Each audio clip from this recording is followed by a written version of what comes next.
महाराज की जय। सभी को जय जिनेन्द्र। आप सभी का स्वागत है द्वादश वर्षीय ऑनलाइन क्लासेस। हम सभी उज्ज्वल आचार्य भगवंत अमरचंद्र देव की पवित्र पावन कृति ग्रंथराज श्री पुरुषार्थ सिद्धियोपाय का अध्ययन कर रहे हैं। सर्वज्ञ अरिहंत प्रभु की पवित्र शासन की अनेकानेक विशेषताएं अन्य अन्य स्थानों पर अनेक रूपों में वर्णित हैं। उन सब विशेषताओं के बीच एक अति विशिष्ट लक्षण यह है कि भगवान सर्वज्ञ अरिहंत महाप्रभु का यह पवित्र शासन जीवन जीने की कला के साथ साथ मृत्यु की कला भी सिखलाता है। दुनिया में आप किसी भी मोटिवेशन, किसी भी स्पीच, इंस्पिरेशन और अन्य भी चीजों की ओर जब दौड़ेंगे, उन्हें पाएंगे तो आपको जीवन जीने की बहुत सारी बातें बतलाई जाएंगी। How to live, tact of living, art of living और भी अन्य चीजें आपके सामने आएंगी। लेकिन जगत पर, इस धरती पर, संपूर्ण संसार में एकमात्र अरिहंत भगवान का यह पवित्र शासन है, जहां आर्ट ऑफ लिविंग के साथ साथ आर्ट ऑफ डाइंग भी सिखलाते हैं। जीवन जीने की कला के साथ साथ मृत्यु की कला भी सिखलाते हैं। और पूज्यवर अमृतचंद्र देव कितने दिनों से आप सभी को जीवन जीने की कला बतला रहे थे कि हमें जीवन ऐसे जीना है। अब आचार्य महाराज सलेखना अधिकार में, सलेखना धर्म व्याख्यान में मृत्यु की कला आपके सामने उपस्थित कर रहे हैं कि यदि हमें जीवन के अंत में या अंत के पूर्व भी ऐसी कोई स्थिति बन जाए जब देह का विसर्जन करना पड़े, तो ऐसे निमित्त के उपस्थित होने पर हम डरे ना, घबराए ना, अपितु पूर्ण संकल्पित होकर और अपने शरीर को अवश्य छोड़ने का जो प्रण है वह पूरा कर सकें। तो आइए आज हम सलेखना व्याख्यान की ओर चलेंगे। श्लोक नंबर 175, 175, पेज नंबर 63, 63। चलिए, यह एक मरण के अंत में होने वाली सलेखना ही मेरे धर्म रूपी धन को मेरे साथ ले चलने को समर्थ है। इस प्रकार भक्ति से निरंतर भाना चाहिए। संपूर्ण पर्याय जीवन भर व्रतों के साथ ये भावना भाता है कि हे भगवान, मेरा जो धर्म कर रहा हूं वो धर्म अगली पर्याय में मेरे साथ यदि कोई ले जाने में समर्थ है तो उसका नाम सल्लेखना है। इसलिए मैं सल्लेखना को धारण करूंगा यदि ऐसी स्थिति बन जाएगी। तो कैसी स्थितियां बनती हैं तो आगे चलते हैं। श्लोक number 176, page number 63, 63 number page. मैं मरण काल में अवश्य ही शास्त्रोक्त विधि से, अर्थात शास्त्र में कही हुई विधि से समाधि मरण करूंगा। प्रकार भावना रूप परिणति करके मरण काल आने के पहले ही यह सल्लेखना व्रत पालना चाहिए। बहुत सारे लोग प्रश्न करते, सल्लेखना तो जीवन के अंत में होता है या होती है, फिर हम जीवन भर कैसे इसे एक व्रत के रूप में धारण कर सकते हैं, कैसे हम इसे एक व्रत माने? तो उन्होंने कहा पूरे जीवन एक संकल्प लेकर चलें कि हे भगवान, जिस दिन मुझे देह छोड़नी पड़े उस दिन आपके पवित्र नाम स्मरण पूर्वक ही हम अपने शरीर को छोड़ें।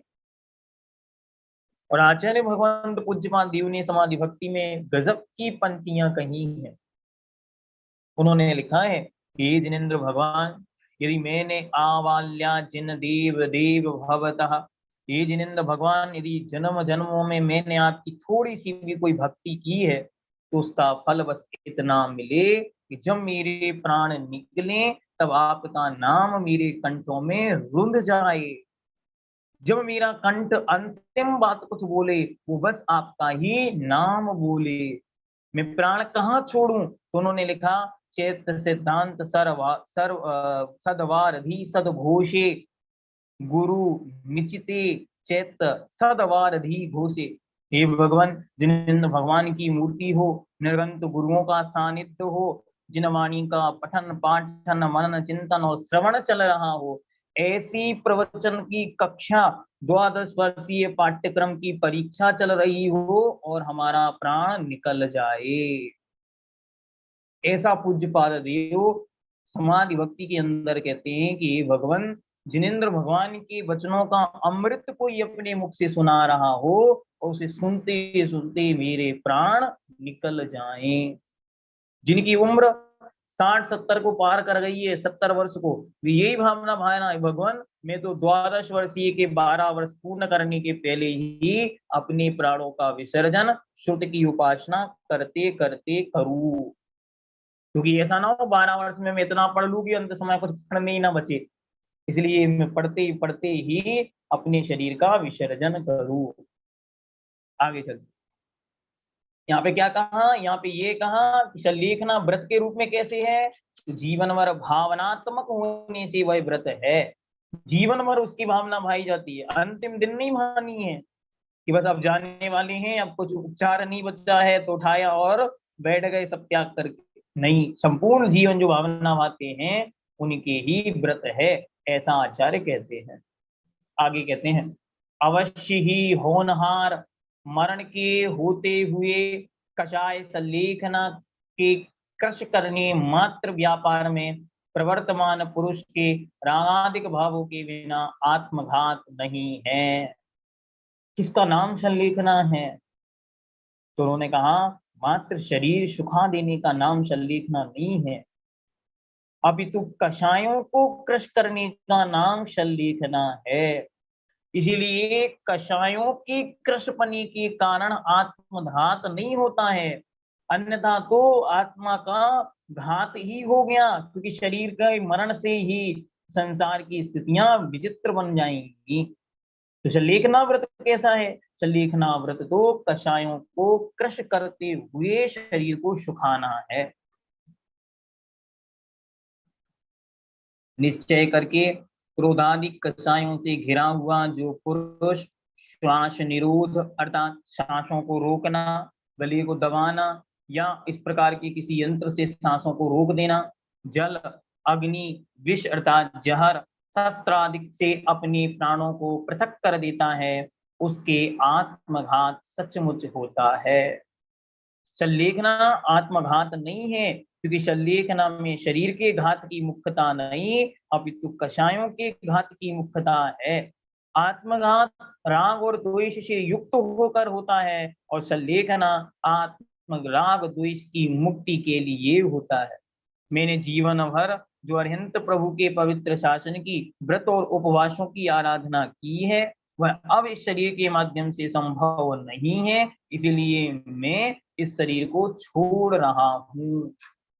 और गुस्से में नहीं छोड़ रहा हूँ कि गुस्से में छोड़ रहा हूँ, अपितु मैं तो भगवान अरिहंत की पवित्र शरण को पाकर उस मय होने के लिए छोड़ रहा हूँ, क्योंकि मुझे पता है मैं यहाँ सल्लेखना पूर्वक मरण कर कर जाऊंगा, नियम से देव बनूंगा, वहां देव पर्याय पाऊंगा और पूरी पर्याय अरिहंत महाप्रभु के पवित्र चरणों के सानिध्य में अपनी भगवती जिन चैतन्य की आराधना करते हुए मुक्ति श्री को प्राप्त स्वरूप अगली पर्याय को प्राप्त करूंगा, वहां निर्गंत मुद्रा धारण कर रत्नात्रय की उपासना कर अंत में मुक्ति को प्राप्त करूंगा। ये लक्ष्य है, प्लानिंग है 2-3-4 भवों की, इस प्रकार। अब आगे बताते हैं, यहाँ पे विशेषार्थ है, एक बार आप लोग उस विशेषार्थ को पढ़ लें, तो वहां से आपको संलेखना की सामान्य विधि क्या है वो पता चल जाएगी।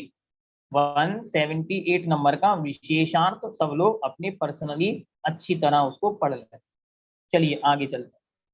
179, क्योंकि संन्यास मरण में हिंसा के हेतुभूत कषाय क्षीणता को प्राप्त होते हैं, अतः उस कारण से संन्यास को भी आचार्यगण अहिंसा की सिद्धि के लिए कहते हैं।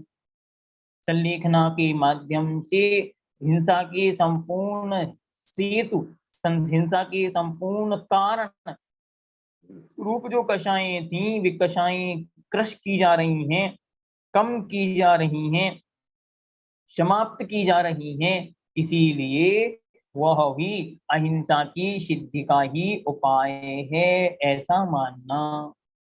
जो इस प्रकार पंच अणुव्रतों की रक्षा के लिए समस्त शीलों को निरंतर पालता है, उस पुरुष को मोक्ष की लक्ष्मी अतिशय उत्कंठित स्वयंवर की कन्या के समान अपने आप ही स्वीकार करती है, अर्थात प्राप्त कर लेती है। जैसे जब स्वयंवर होता है तो स्त्रियां अपनी इच्छा के पति को चुनती हैं, वैसे ही मोक्ष रूपी कन्या या मोक्ष रूपी लक्ष्मी उस पुरुष को जो सलेखना को निरतिचार पालन करता है, अर्थात अपने संपूर्ण जीवन में पांचों व्रत जो अणुव्रत के रूप में उसने ग्रहण किए थे, और उसके साथ साथ जो 12 प्रकार के व्रत और सप्तशील को मिलाकर 12 प्रकार के व्रत हुए, उनमें 70 प्रकार के अतिचारों से वह तो होकर पालन करता है। उन्होंने पंडित जी सामने भी पंक्ति स्पष्ट रूप से लिखी, निरतिचार जो व्रतों का पालन करेंगे वे कहाँ जाएंगे? उन्होंने लिखा, स्वर्ग सोलम उपजावे, 16वें स्वर्ग में जाकर वह पन्न हो जाता है। अब यहाँ से यहाँ तक संलेखना का अधिकार था। आगे अब संलेखना में जो दोष बताए हैं या संपूर्ण व्रतों के जो अतिचार बताए हैं, इस प्रकार 70 अतिचारों का वर्णन यहाँ पर प्रारंभ होता है। भैया जी ये विषय तो बहुत बड़ा है। हाँ, वास्तविकता में विषय बहुत बड़ा। क्या करें, आपको बहुत दिमाग नहीं लगाना। मैं चाहता हूँ आपको ये विषय एकदम सरल बने। क्या कर सकते सरल के लिए?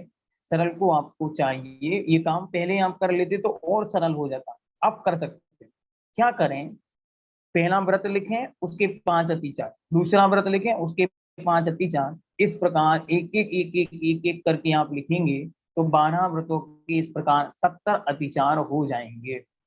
बस सामान्य से आपको ये याद रखना है, इसके ये 5 भेद हैं, क्योंकि 2 प्रश्न इसमें से आएंगे।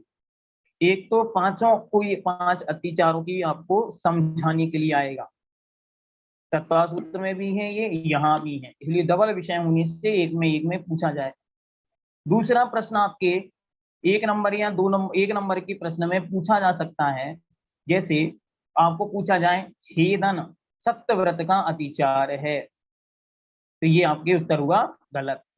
इस प्रकार का एक प्रश्न इस 70 में से पूछा जाएगा। तो ऐसे आपके लगभग 4 नंबर का या 5 नंबर का विषय इन 70 अतिचारों में से पूछा जा सकता है दोनों पेपरों में, ये ध्यान में रखिए। चलिए आगे चलिए। श्लोक नंबर 181। हाँ, तत्वार्थ सूत्र में भी यही लिखे हैं, कुछ एकाध स्थान पर अंतर है, तो उस अंतर को ज्यादा नहीं रखना है दिमाग में, बस इतना याद रखना है कि दोनों का विषय एक ही है, कुछ अलग नहीं है। और कहीं से भी अतिचार पूछा जाए दोनों में से लिख सकते हैं, ये भी आपको ध्यान में रखना, इसको भी भूलना नहीं है। दोनों जगह अतिचार लगभग एक से हैं, थोड़ा बहुत कहीं अंतर आता है स्पेलिंग में या शब्दों में, तो उसे आप वहां पर छोड़ सकते हैं। चलिए सबसे पहले चलते हैं 181।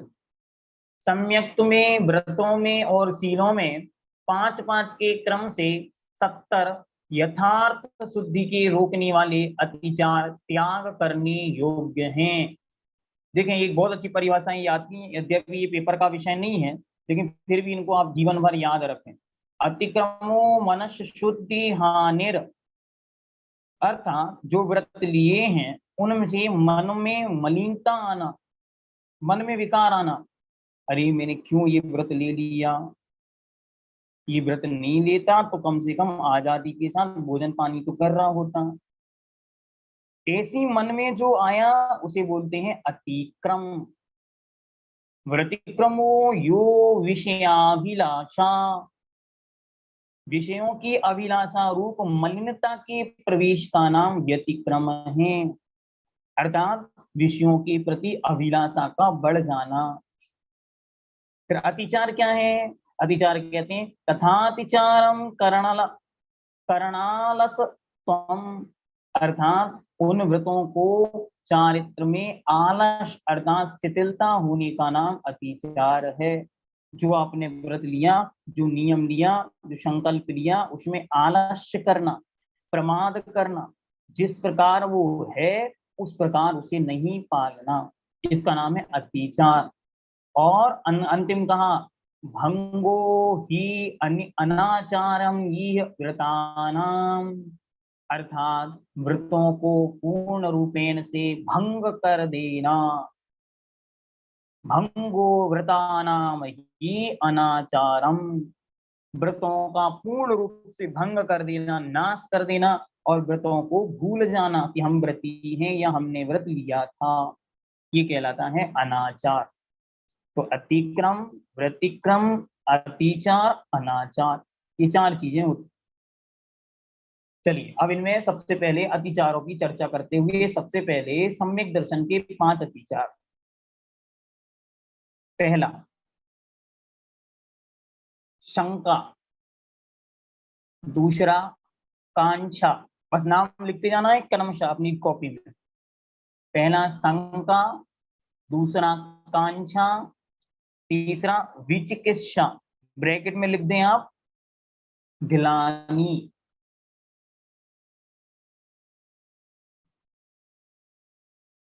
अन्य दृष्टि प्रशंसा और अन्य दृष्टि संस्था, अन्य दृष्टि प्रशंसा, अन्य दृष्टि संस्था।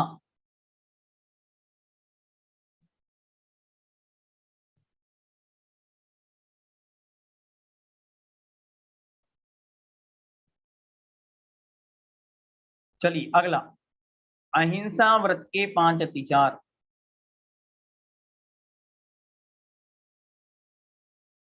पहला बंधन, बांधना, दूसरा ताड़न, ताड़न, तीसरा छेदन,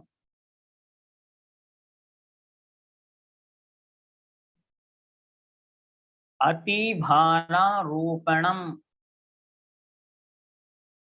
शक्ति से अधिक बोझा को लादना, अन्य पान निरोध, खाने पीने को रोकना, अन्य पान निरोध।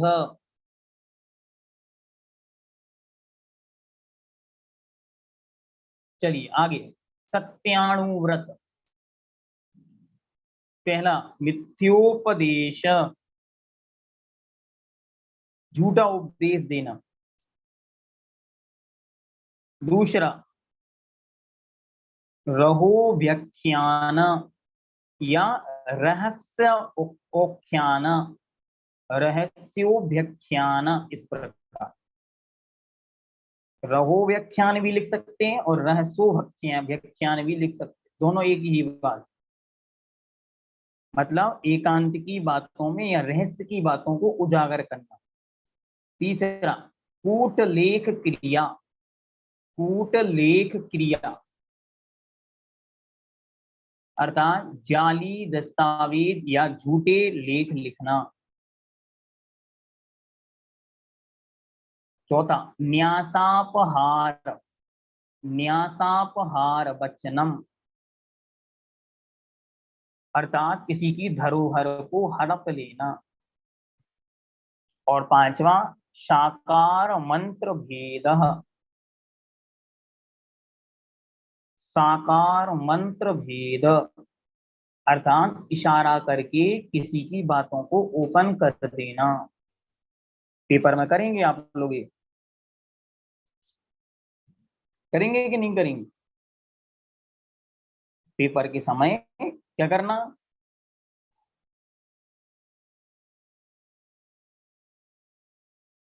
ये सब करेंगे कि नहीं करेंगे? नहीं करेंगे, ठीक है, तो फिर अच्छी बात है। नहीं करेंगे, सरोज जी कह रहे हैं हम तो करेंगे। पहले का पांचवा, क्या सही गलत? गलत। ऐसे ऐसा नहीं करना है, ये हम बता रहे हैं आपको ना, भैया जी ट्रेनिंग दे रहे थे चीटिंग कैसे करनी। चलिए आगे चल, आगे अचौर्य व्रत। अचौर्य व्रत, अचौर्यानुव्रत का पहला सेन प्रयोग। सेन प्रयोग, सेन प्रयोग अर्थात चोरी के प्रयोग बताना।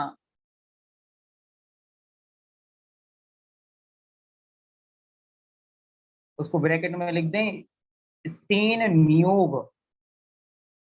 बस प्राकांतर है, वहां प्रयोग है या नियोग है, इतना अंतर है। मतलब चोर के साथ उसकी सहायता करना, चोरी में सहायता करना। दूसरा तथा हृदादान, तथा हृदादान, हा में ऋण बनाना है, हृदादान, चोर के द्वारा लाई गई वस्तु का ग्रहण करना, खरीदना आदि। इसके बाद राज्य विरोधातिक्रम, राज्य के नियमों का उल्लंघन करना। अगला हीनादिक मानोन्मान, लेने देने के अलग अलग तराजू रखना। और अंतिम प्रतिरूपक व्यवहारा, एक सी दिखने वाली वस्तुओं को बेचना, जैसे पपीते के बीज और काली मिर्च दोनों को मिक्स करके बेच दिया, ऐसे। दूध को पानी में मिला दिया तो दूध भी पानी भी दूध के भाव बिक गया, ये कहलाता है प्रतिरूपक व्यवहारा। बिल्कुल सरल है, देखो, चोर का सहायता करना, चोरी करके लाई गई वस्तु को ग्रहण करना, राज्य के नियमों का उल्लंघन करना, अर्थात इनकम टैक्स, बिजली टैक्स आदि की चोरी करना, हीनादिक मानोन्मान, कम खरीदना, नहीं ज्यादा खरीदना और कम बेचना। आप सब्जी लेने गए, एक सब्जी बेचने की बात है, तब उसमें गड़बड़ी करना, ये सब। और प्रतिरूपक व्यवहार, एक सी दिखने गड़बड़ करना। चलिए आगे, ब्रह्मचर्याणुव्रत, पहला काम तीव्राभिनिवेशा, काम तीव्राभिनिवेशा, काम सेवन की तीव्र इच्छा रखना। दूसरा अनंग कीड़ा, काम सेवन के अंगों के अलावा अन्य अंगों से काम सेवन करना। तीसरा अन्य विवाह करण, यहाँ पे शब्द आया है परिणयन। परिणयन मतलब भी विवाह होता है, जैसे आप लोग लिखते हैं ना कार्ड में शुभ विवाह, तो कहीं कहीं लिखते हैं मंगल परिणय, तो वो शब्द यहाँ पे आचार्य ने प्रयोग किया है, परिणय। परिणय मतलब भी विवाह होता। तीसरा इत्वरिका गमन, इत्वरिका गमन, इसमें दो भेद हैं अलग अलग। पहले में लिखें परिग्रहित, परिगृहित त्वरिका गमन, और दूसरों में अपरिगृहित। परिगृहित अर्थात दूसरे के द्वारा ब्याही गई, मतलब शादीशुदा स्त्री, विभिचारिणी स्त्री। और अपरिग्रहिता अर्थात बिना विवाह वाली, जिसका विवाह नहीं हुआ है, ऐसी विभिचारिणी स्त्री के यहाँ आना जाना।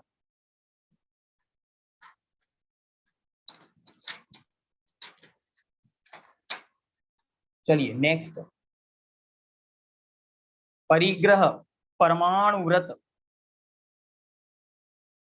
हाँ, यत्वरी का अर्थात होता है विभिचारिणी, यहाँ वहां जाने वाली, ऐसा उसके विषय में कहते, या स्थिर चित्र नहीं है जिसका, उसको बोलते हैं। देखिए, परिग्रह परमाणु व्रत में जैसे वहां पे थे ऐसे ही यहाँ पे हैं। क्षेत्र वास्तु, हिरण्य स्वर्ण, धन धान्य, दासीदास और कुप्य भांड, इन सब में दो दो के हिसाब से आप लगा लें, इनका अतिक्रमण करना। इनका क्या करना? अतिक्रमण करना, उल्लंघन करना। जो मर्यादा की गई है उस मर्यादा का उल्लंघन करना। क्षेत्र वास्तु 1 नंबर, हिरण्य स्वर्ण 2 नंबर, धन धान्य 3 नंबर, दासी दास 4 नंबर, कुप्य और भांड 5 नंबर। कहीं कहीं कुप्य शब्द अकेला लिखा है तो कुप्प मान लें, भांड भी जोड़ सकते, कोई दिक्कत नहीं, गलत नहीं माना जाएगा। चलिए, इसके बाद आए दिग्व्रत। दिग्व्रत क्या होता है? 10 दिशाओं की मर्यादा करना। तो दोष क्या लगेंगे? तो दोष 3 दोष तो देखो एकदम सरल है। ऊर्ध्व व्यतिक्रम अर्थात ऊपर की मर्यादा का उल्लंघन, अधः व्यतिक्रम नीचे की मर्यादा का उल्लंघन, त्रियग व्यतिक्रम तिरछे में इस प्रकार जो व्रत है लिया उसमें उल्लंघन, शिवालय क्षेत्र वृद्धि मर्यादित क्षेत्र को बढ़ाना, और 5वां स्मृति अंतरा, स्मृति अंतर अर्थात किए हुए व्रत को भूल जाना। स्मृत्यंतर ये आपका मूल शब्द लिखा हुआ है, लेकिन वो शब्द है स्मृति प्लस अंतर, मतलब जो स्मृति या ये जो किया था व्रत उसको भूल जाना। देखो बिल्कुल सरल, ऊपर की मर्यादा का उल्लंघन, नीचे की मर्यादा का उल्लंघन, त्रियग मर्यादा का उल्लंघन, वृद्धि करना और भूल जाना। बस याद रखना व्रत क्या है, उसमें अतिचार ऐसे लगते हैं, सरल हो जाएगा। आगे आया देश व्रत। देश व्रत में क्या अतिचार है? तो अनयन अर्थात दूसरे को भेजना, किसी से मंगाना, पहला। दूसरा प्रेस प्रयोग, दूसरे को मर्यादा के बाहर भेजना। तीसरा शब्द शोर करना। उसके बाद रूपानुपात, रूप दिखाना, मुझे देख लो और मुझे देखकर अपना कार्य कराना।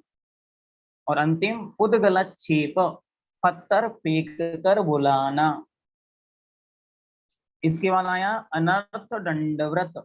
इसके भी एज इट इज, जैसे वहां पर है ऐसे ही यहाँ पर है। पहला कंदर्प, राग से हास्यसित अशिष्ट वचन बोलना, कौतकुच्छ कुछ चेष्टाएं करना, मौखर्य अधिक बकवाद करना, बहुत बोलना।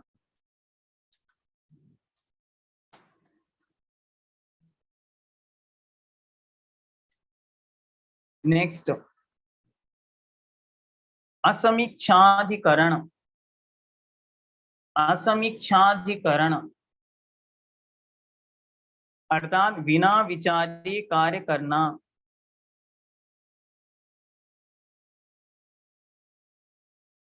फिर भोग परिभोग नर्थक्य, अनर्थक्य, भोग परिभोग नर्थक्य अर्थात भोग उपभोग के पदार्थों का जरूरत से अधिक संग्रह करना।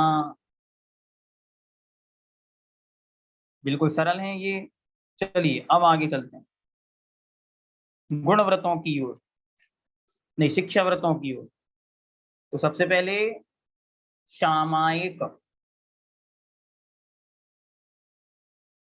तो ये भी बिल्कुल सरल। मन वचन काय इनकी दुष्प्रवृत्ति, ये 3 अतिचार हो गए। मन दुष्प्रवृत्ति, वचन दुष्प्रवृत्ति, काय दुष्प्रवृत्ति। तीसरा चौथा अनादर, और 5वां स्मृति अनुपस्थान अर्थात भूल जाना। पहला अनादर, चौथा अनादर, 5वां भूल जाना।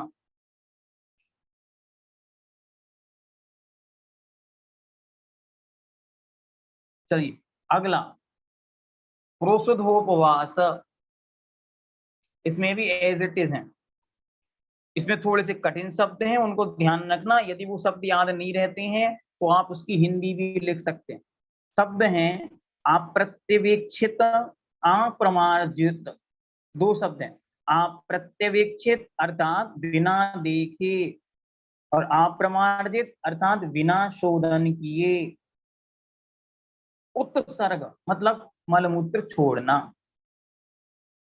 आदान अर्थात ग्रहण करना, मतलब चटाई आदि अन्य जो भी वस्तुएं हैं उनको लेना, उठाना। और संस्करोपक्रमण मतलब चटाई आदि बिछाना। तो बिना शोधे, बिना देखे किसी चीज को लेना, किसी चीज को छोड़ना और चटाई आदि बिछाना, तीन ये हो गए। चौथा अनादर, और पांचवा स्मृत्यनुपस्थान मतलब भूल जाना। जो आपके लिए एक प्रकार से कभी भी अतिचार भूल नहीं सकते, क्योंकि भूल लेगी पहले ही से बीमारी है, तो भूलना कैसे, अतिचार भूल लेंगे। तो ये अतिचार तो परमानेंट स्मृति में बना ही रहेगा। तो एक अतिचार तो आपको हमेशा ही याद रखना है, बस ये याद रखना उसको कहाँ कहाँ लिखना है, वरना सब में लिख दो।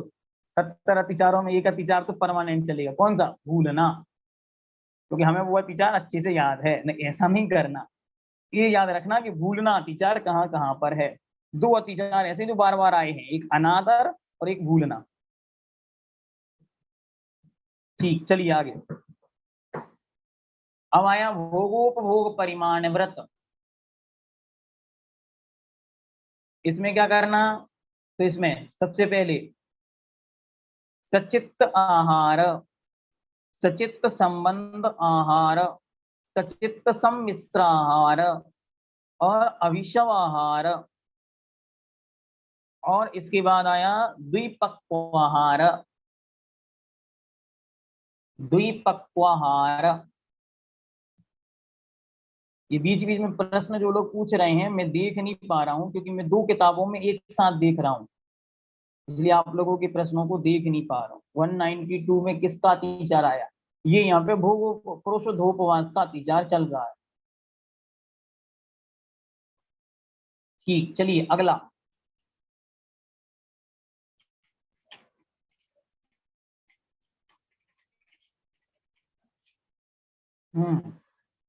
अगला आया आपके अतिथि संविभाग व्रत का अतिचार। यहाँ ये भी बिल्कुल एक सा, थोड़ा सा शब्दों का अंतर है मात्र। पहला सचित्त निक्षेप, दूसरा सचित्त पिपधान, सचित्त पिपधान, पर व्यपदेश, मात्सर्य और कालातिक्रम, कालातिक्रम। ठीक, चलिए अंतिम अतिचार जीवित संसा, दूसरा मरणाशंसा, तीसरा मित्र अनुराग। इसमें अंतर है, पुरुषा सिद्धि में लिखा है सुहृद अनुराग पर्यायवाची शब्द, और यहाँ पे लिखा है मित्र अनुराग, एक ही बात। सामायिक के अतिचार बता दिए। सामायिक के सरल तीन अतिचार, मन की दुष्प्रवृत्ति, वचन की दुष्प्रवृत्ति, काय की दुष्प्रवृत्ति, अनादर और भूल जाना। सल्लेखना के अतिचार मरणाशंसा, मरने की इच्छा, जीवनाशंसा, जीने की इच्छा। अभी तो और जीता मैं 10-5 साल, लेकिन अब मैं सल्लेखना ले ली इसलिए जल्दी जा रहा हूं, ऐसा नहीं सोचना। सल्लेखना धारण कर ली और फिर गर्मी आ गई, मानो तेज गर्मी हुई, अब प्यास सताती है, क्या करे, भगवान जल्दी प्राण निकल जाए, ऐसा नहीं सोचना। मित्र अनुराग, पूर्व में जो मित्रों के साथ अनुबंध किया तो याद नहीं करना। और आगे सुखानुबंध, सुख के अनुबंधों को याद नहीं करना, मैंने अपने जीवन में बहुत सुख भोगे, इस प्रकार का विचार नहीं करना। और अंतिम निदान, सबके हो गए, कोई भी अतिचार रहा नहीं। मैंने सारे अतिचार 70 अतिचार पढ़ दिए। अब कोई अतिचार रह गए तो आप वीडियो को रिपीट करेंगे तब आपको याद में आ जाएंगे। चलिए अंतिम श्लोक, श्लोक नंबर 196। इस प्रकार गृहस्थ इन पूर्व कहे हुए अतिचारों को और दूसरों को अर्थात अन्य दूषणों के लगने वाले अतिक्रम, व्यतिक्रम आदिकों की भी विचार करके, छोड़ करके, निर्मल सम्यक व्रत और शीलों द्वारा थोड़े ही समय में पुरुषार्थ के, पुरुष के प्रयोजन की सिद्धि को प्राप्त होता है। इस प्रकार हम और आप सभी भी अपनी आत्मा के सर्वोत्कृष्ट लक्ष्य रूप महामुक्ति साम्राज्य को प्राप्त करें पवित्र भावना के साथ। जब आचार्य अमृतचंद्र देव महाराज की जय। कुशा सिद्धि उपाय ग्रंथराज की जय। इसी के साथ यहाँ पर यह विषय आज पूर्ण हुआ। देश चारित्र कथनम पूर्णम जाता। उसी के साथ साथ यहाँ पर अतिचार और संलेखना ये दो अधिकार भी पूर्ण हुए।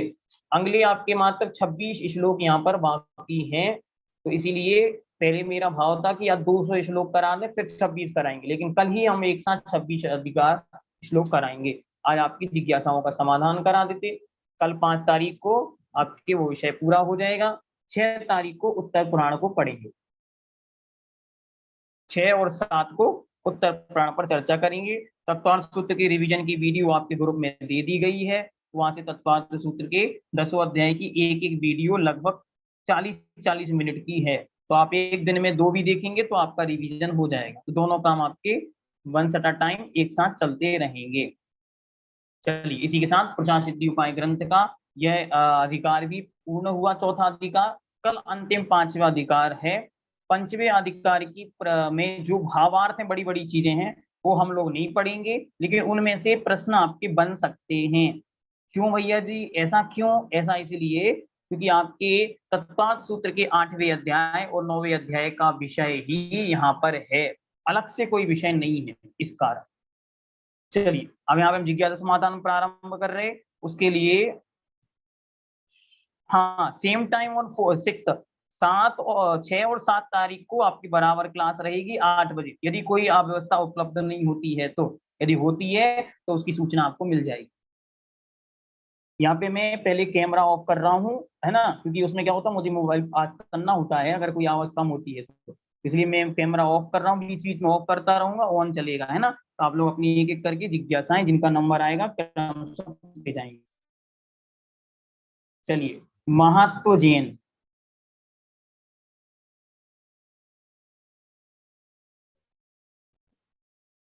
शीघ्रता करेंगे, जिनका नाम आएगा वो शीघ्रता करेंगे, क्योंकि बहुत सारे लोग हैं आज प्रश्न पूछने वाले। महात्व जैन। चलिए आगे, जय श्री जी।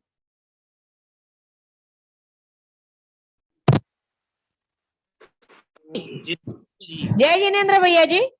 हाँ, जय जिनेन्द्र, बोलिए। जय जिनेन्द्र। बोलिए बोलिए। हे मौली नन्नी आप जी। जय जिनेन्द्र। जो कालाचार है, हमको कालाचार समझना है भैया। इसमें 2 बार प्रदोष काल लिखा है।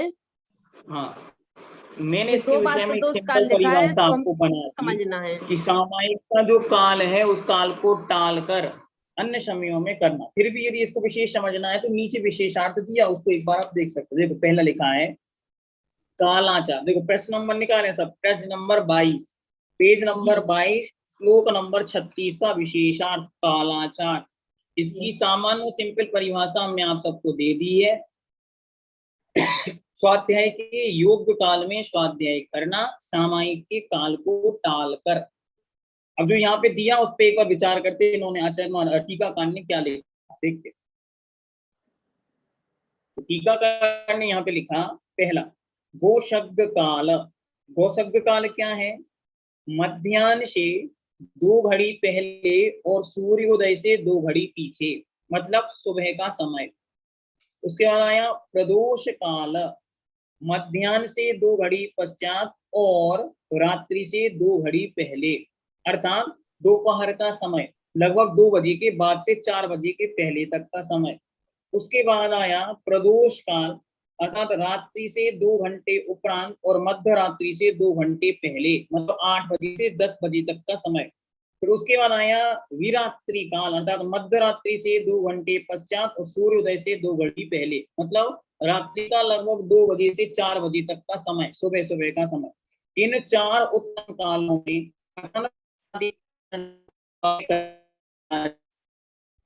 स्पष्ट हुआ? किन कालों को छोड़ना?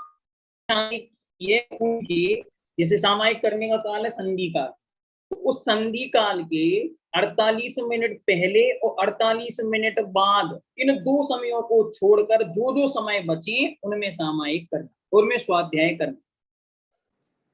समझ आया? जय श्री जी, स्पष्ट हुआ? जी, आ गया समझ में। हम लोग शाम को सामायिक करते मानो 7 बजे, तो शाम की सामायिक का समय है 7, तो 7 बजे से 48 मिनट पहले मतलब 6:15 बजे से लेकर 7:45 तक या 8 बजे तक के समय में स्वाध्याय नहीं करना, उसके बाद स्वाध्याय करना। इस तरह। ठीक है, ठीक है, आ गया समझ में। हाँ ठीक, स्पष्ट हो गया। चलिए, और कब नहीं करना? उन्होंने कहा चारों स्वाध्यायों के अंतिम घड़ियों में जो काल है, संध्या काल कौन कौन सी हैं, तो सब लोग ध्यान से समझें। सुबह का 6 बजे का लगभग समय, 6 बजे का मतलब जिस समय सूर्योदय हो, तो 5-10 मिनट का 30 मिनट तक का अंतर सर्दी गर्मी के हिसाब से आता, तो सुबह 6 बजे, दोपहर 12 बजे, शाम को 6 बजे और रात्रि में 12 बजे, ये 4 कहलाते संधि काल। इनमें आधा घंटे कभी कम हो जाता है, कभी ज्यादा हो जाता है, 10-10, 5-5 मिनट अंतर होते हुए 6 महीने में 30 मिनट का अंतर आता है। आगे, बहुत भयानक आग लग जाने पर, उल्कापात अर्थात आसमान में से खतरनाक उल्काओं के गिरने पर, वज्रपात अर्थात बिजली के गिरने पर, इंद्रधनुष के निकलने पर मतलब बहुत तेज बारिश होने पर, सूर्य ग्रहण चंद्र ग्रहण के समय, तूफान भूकंप आदि उत्पादों के समय में भी सिद्धांत ग्रंथों का पठन पाठन वर्जित है। हाँ, स्रोत ग्रंथ, आराधना ग्रंथ, कथा ग्रंथ आदि पढ़ सकते हैं। इन समयों में भी मात्र सिद्धांत ग्रंथों का निषेध है, अन्य का पठन पाठन किया जा सकता है। अब देखें, जिनका नंबर आए शीघ्रता से अपने हैंड रेज करेंगे। आगे वर्षा जी और उनके बाद तैयार रहेंगी सरिता जी। जय जिनेन्द्र भैया जी, मेरे 2 क्वेश्चन है भैया जी। एक जातन्य ग्रंथ हस्ती का अर्थ बता दीजिए, वो समझ में नहीं आ रहा भैया जी। जाति, अंध, हस्ती, 3 शब्द हैं। जाति, हस्ती, अंध। उसको मिला देते हैं तो संधि करने के बाद बन जाता है जात्य अंध हस्ती न्याय। तो 3 शब्द हैं। पहला जाति मतलब जन्म से ही, हस्ती अंधी मतलब अंध, जन्म से ही अंधे जीवों के द्वारा किया गया। हस्ती मतलब हाथी के विषय में न्याय, इसको कहते हैं जात्यंध हस्ती न्याय। जन्म से अंधे मनुष्यों के द्वारा किया गया हाथी के विषय में न्याय, इसको कहते हैं जात्यंध हस्ती न्याय। ये क्या है? तो एक बार एक गांव में हाथी आया, 6 अंधे लोगों ने उसको पकड़ा। किसी ने कहा हाथी सूपे जैसा है, किसी ने कहा दीवाल जैसा, किसी ने कहा खम्बे जैसा, आदि कथा आपने सुनी हुई है। कोई पूछ रहा है सिद्धांत ग्रंथ कौन है, इसकी चर्चा हम लोग पेपर के बाद करेंगे, फ्री टाइम है ना, सामायिक के मिलेंगे। सामायिक के अतिचार बता, बहुत सारे लोग हैं ना इसलिए। हाँ बोले। सामायिक के अतिचार भैया जी। अरे सामायिक के अतिचार 3 बार बोल दिए मैंने। मन, वचन, काय, तीनों योगों की दुष्प्रवृत्ति, फिर अनादर, सामायिक करने में मन नहीं लगना, और स्मृति उपस्थान या स्मृति अंतर्धान अर्थात सामायिक की क्रिया को भूल जाना। देखो मुझे याद हो गया आप लोगों को पढ़ाते पढ़ाते। चलिए आगे, नेक्स्ट सरिता जी तैयार रहेंगे, कोटा नाम से हैं जो। जय जिनेन्द्र भैया जी। जय जिनेन्द्र भैया जी, ये तत्वार सूत्र से था, मेरा 2 प्रश्न है कि 9वें अध्याय में जो 45 नंबर का सूत्र है, उसमें जो अनंतानुबंधी की विसंयोजना, तो उसका अर्थ क्या है, मतलब कैसे समझना है? अनंतानुबंधी की विसंयोजना का अर्थ है जब कोई जीव प्रथमोपशम या द्वितीयोपशम सम्यक्त को प्राप्त करता है तो अनंतानुबंधी को दबाना पड़ता है। अनंतानुबंधी एक ऐसी कषाय है जिसका नाश नहीं होता, अर्थात वो ऐसी कषाय है कि कोई भी उसे जाके डायरेक्ट उसको खत्म नहीं कर सकता। तो क्या होता है, उस अनंतानुबंधी के द्रव्य को, द्रव्य मतलब यूं मानो जैसे अनंतानुबंधी एक कटोरी में है, इतनी अनंतानुबंधी है, तो आचार्य कहते हैं कि वो क्या करते हैं, अनंतानुबंधी के उस द्रव्य को उठा करके परिणामों के माध्यम से, क्रिया नहीं है, समझा मात्र हैं आपको, वरना आप कटोरा कटोरी करने लगो वहां पे। ये कटोरा कटोरी नहीं है, मात्र कटोरा कटोरी समझाने के लिए। एक कटोरी में मानो अनंतानुबंधी का द्रव्य है, तो अब वो नष्ट तो होता नहीं, तो क्या करते हैं, उसको उठा करके प्रत्याख्यानावरण, अप्रत्याख्यानावरण और संजुलन, इन तीनों में थोड़ा थोड़ा करके बांट देते हैं, जिससे अनंतानुबंधी का कटोरा खाली हो जाए। इसको बोलते हैं अनंतानुबंधी की विसंयोजना। और इसके विषय में स्पेशली जानना है तो आप हमें मैसेज कर दें, तो हम आपको अपनी जो वीडियो है द्वितीयोक्षम तृतीयोक्षम सम्यक्त वाली, वो आपको सेंड कर देंगे। लगभग सारे विषय प्रक्षणा स्वाध्याय यूट्यूब चैनल पर आपको पहले पढ़ाए जा चुके हैं। फिर भी यदि आपको इन विषय में अधिक नॉलेज चाहिए, अभी अधिक नॉलेज इसलिए नहीं दी जा रही है क्योंकि आपके पेपर का समय है, इसीलिए। अगली बार जब हम तक सर्वासिद्धि और आलाप पद्धति पढ़ेंगे तब विशेष अध्ययन करें। चलिए नेक्स्ट, कोटा आगे तैयार रहेंगे पूर्णिमा जी। कोटा नाम से है जो, बोले। जय जिनेन्द्र भैया जी। जय जिनेन्द्र। जय जिनेन्द्र भैया। भैया जी आपने जो 3 दोष बताए थे ना लक्षण के, वो तो समझ में आए, पर लक्षण की परिभाषा और व्याप्ति की परिभाषा लिखवा दीजिए प्लीज। ठीक, लक्षण किसे कहते हैं लिख दें, जिसमें अव्याप्ति, अतिव्याप्ति और असंभव दोष नहीं पाया जाता, ऐसा शुद्ध, ऐसा शुद्ध परिणाम जिसके माध्यम से वस्तु का ज्ञान हो, उसे लक्षण कहते हैं। जिसके माध्यम से वस्तु का ज्ञान हो। व्याप्ति, व्याप्ति का अर्थ लिखें। व्याप्ति का अर्थ है अविनाभावपन, अविनाभाव, अविनाभाव। ठीक है। अर्थात एक के बिना दूसरे का नहीं होना, यह अविनाभाव कहलाता है। जैसे अग्नि के बिना धुएं का नहीं होना, तो धुएं के लिए अग्नि व्याप्ति है। ठीक, बहुत अच्छा। पूर्णिमा जी आगे तैयार रहेंगी। नीनू जी। जय जिनेन्द्र भैया जी। जय जिनेन्द्र। मैं कह रही थी कि पुरुषा सिद्धि उपाय में दुष्पक्वाहार और अभिष्पक्वाहार का जो अर्थ है वो अलग दिया है, और तत्वा सूत्र में इसकी दोनों की परिभाषा अलग दी हुई है। थोड़ा सा अंतर है, वो परिभाषाएं जितनी आप आचार्यों को पढ़ेंगे उससे थोड़ी बहुत अंतर प्राप्त होता है, कोई ज्यादा अंतर नहीं। कोई कहता है अधपक्की को द्विपक्वाहार कहते हैं, तो कोई कहता है जाना पक्की को कहते हैं, बस इतना अंतर है। इसमें अभिष्पक्वाहार में गरिष्ठ पदार्थ लिया है तत्वार सूत्र में, और यहाँ पे क्या दिया, और इसमें दिया है कि कष्ट से हजम हो जाए ऐसे को दुष्पक्वाहार कहते। फिर से बोले, इन्होंने क्या लिखा? देखो पहले तो मैं अभिष्प का बताती हूँ। गरिष्ठ पदार्थ का आहार करना हो अभिष्पक्वाहार, और दुपक्वा में जो अधपक्के अधिक पक्के का दुष्पक्वाहार बोला है, और पुरुषार्थ उपाय में बोला है कि कष्ट से हजम हो सके उसको गरिष्ठ आहार बोला है, और दूध आदि मिश्रित पदार्थों को कामोत्पद आहार को अभिशाप कहा है। दोनों खूब विपरीत अंतर बताया है भैया जी। ठीक है, आगे पीछे कर दिया अंतर। ठीक है, देखिए नीचे टिप्पणी में सही लिखा है, अंतर बस इतना हो गया, आगे पीछे का अंतर है मात्र, बाकी कोई ज्यादा विशेष अंतर नहीं है, तो ध्यान रखें थोड़ा सा अंतर है मात्र। इन्होंने दे दिए कष्ट से हजम हो सके ऐसे गरिष्ठ आहार को द्विपक्वाहार कहते हैं, और धृत आदि रस मिश्रित काम उत्पादक आहार को अभिशप्त। अभिशप्त तो एक सा हो गया, अकेले द्विपक्वाहार के अंतर में आ गया, कहीं कहीं पके हुए को कह दिया, इन्होंने वहां पर उसको कह दिया। इसमें एक चीज और विशेष देखना, टिप्पण में लिखा है द्विपक्वाहार का पाचन यथार्थ न होकर वातादिक को प्रकोप तथा उदर पीड़ा होती है। मतलब वही बात हो गई, थोड़ा सा अंतर है। टीकाकार ने हिंदी के उसमें थोड़ा सा अंतर किया, इसलिए उसको ज्यादा नहीं समझ। नीनू जी।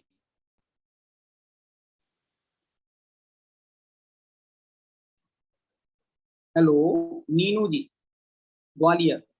चलिए आगे, ये 1 2 3 नाम से हैं। जय जिनेंद्र भैया जी। बोलिए भैया अच्छे वाक्य बता दीजिए बात। फिर से बोले, बाघ किसे कहते हैं? अतिथि सवित बाघ। फिर से बोले, समझ बाघ नहीं व्रत किसे कहते हैं भैया जी? एक बार पुनः बोले। अतिथि सवि बाघ का व्रत किसे कहते हैं? जय जिनेंद्र भैया जी। अतिथि संविभाग व्रत अर्थात अतिथि के लिए अच्छी तरह निकाल दिया जाए उसका हिस्सा फिर आहार को ग्रहण करना, तो बोलते हैं अतिथि संविभाग। संविभाग, सम मतलब अच्छी तरह, विभाग मतलब हिस्सा, मतलब पहले मुनि को दे आहार फिर करे निज आहारा, पहले दान देकर फिर भोजन करना।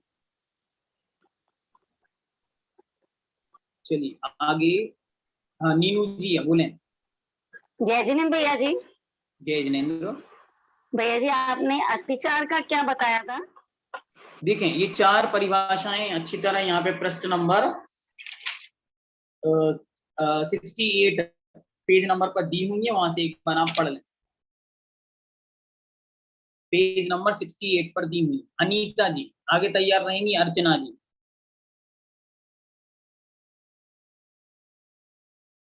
हेलो अनीता जी। हाँ जय जिनेंद्र भैया जी। सुने सभी लोग शीघ्रता करें, लगभग 35 नाम है यहाँ पे, 36 नाम। मैं 36 लोगों को प्रश्नों का नहीं दिखाऊंगा, इसीलिए। ठीक, बोलिए। ये ममकार रूप परिणाम क्या है? फिर से बोले। ममकार रूप परिणाम। ममत्व रूप परिणाम। ये जो अभी मॉडल टेस्ट। ममत्व और ममकार मतलब यह मेरा है, ऐसा जो परिणाम है उसे कहते हैं ममकार, उसी को बोलते हैं ममत्व, उसे ही बोलते हैं मोह। यह मेरा है ऐसा भाव ममकार। अर्चना जी आगे तैयार रहेंगी। संप्रदा जी। जय जिनेंद्र भैया जी। जय जिनेंद्र। तत्पर सूत्र के जो 7वें अध्याय का 8वां सूत्र है ना, मनोज्ञा मनोगिंद्री विषय राग द्वेष वर्जनानि पंच, तो परिग्रह त्याग की जो भावना है इनको कैसे लिखना पड़ेगा? ठीक, इनको लिखने के लिए बिल्कुल सरल तरीका है।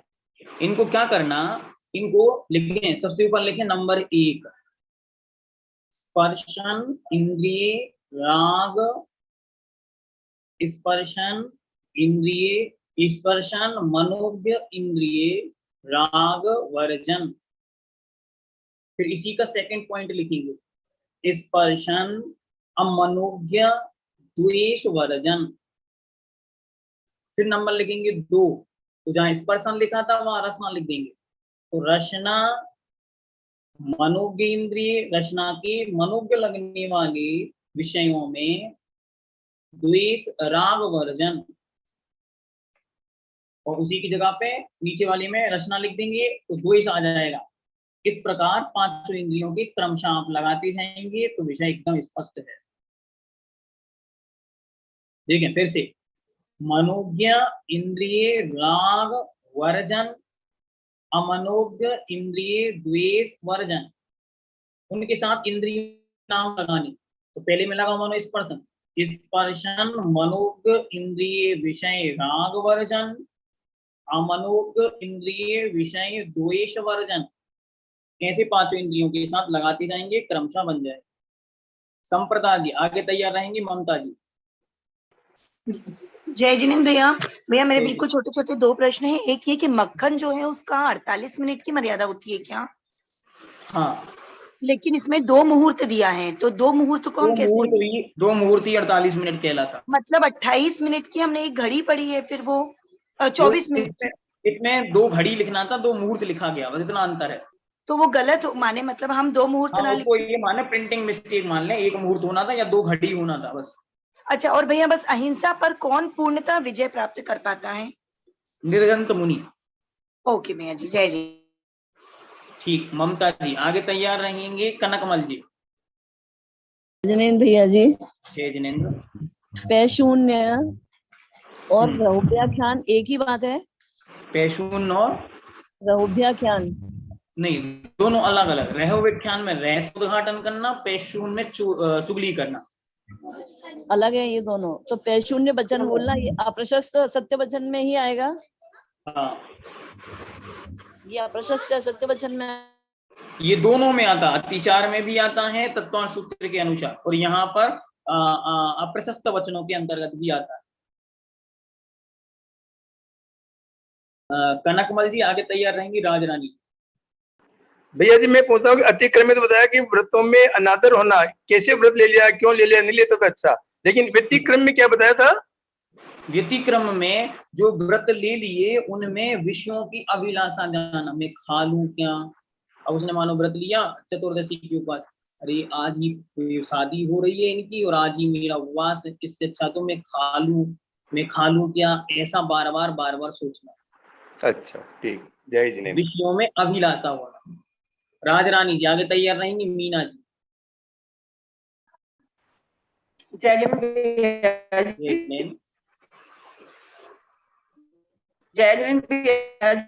जी बोलिए। राजरानी जी मैं सुन रहा हूँ। 5वें अध्याय में 22वां सुना कि हाँ जी, हम अभी 5वें अध्याय का 22वां सूत्र है, अपने स्वभाव को न छोड़कर सभी पर्याय बदलने को परिणाम कहते हैं।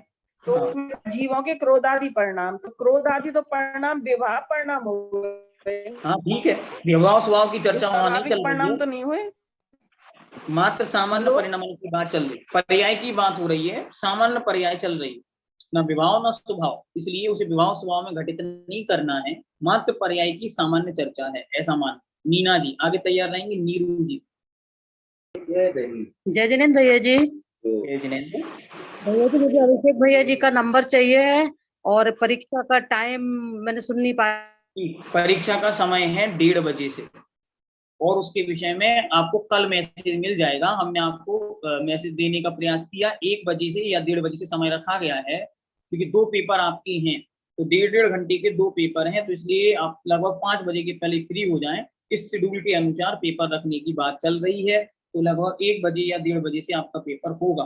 उसकी सूचना आपको आज या कल में आपके ग्रुप के अंदर आ जाएगी। अभिषेक का नंबर सर्वत्र ग्रुपों में दिया जा चुका है, और अगर आप में से किसी के पास हो और आपके पास में कोई हो तो उनसे आप ले लें। यहाँ पे अभी हमारे पास उपस्थित नहीं है।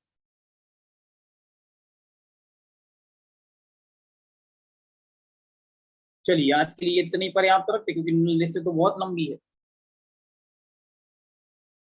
ठीक है, चलिए कुछ और ले लेते। चलिए नीरू जी का हो गया प्रश्न।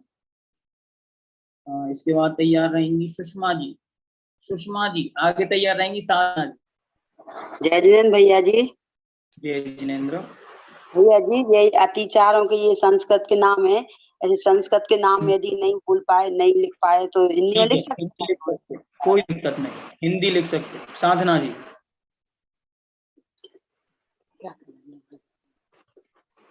हेलो। साधना जी कानपुर। चलिए अंजलि जी रहेंगी हैं। क्या हुआ, आवाज नहीं आया? चलिए आज के लिए यहीं पे पूर्ण करते। जिनवाणी के ज्ञान दे सूझे लोकालोक, शोवानी मस्तक नमो सदा देत हूँ। सभी 9 नमोकार मंत्र पढ़े।